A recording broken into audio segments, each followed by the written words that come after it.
Hum?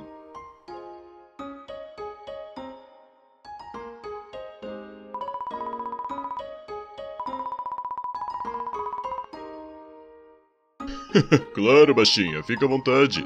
Mas não deixe os esquelincetos te morderem.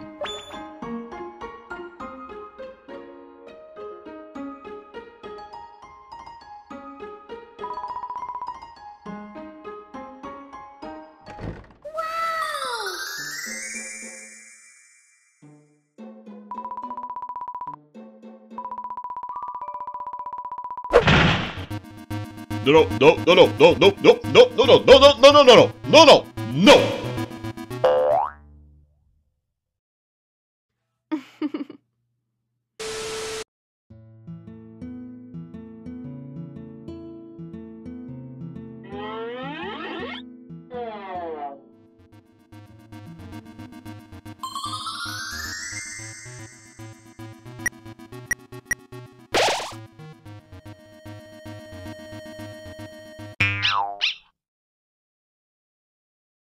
O cachorro filha da...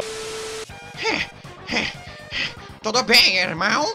Prepare-se para o meu ataque especial. Eu garanto a você que eu sairei vitorioso dessa batalha. Tenho certeza que sim, bro. Afinal, você que é o cara. Hã?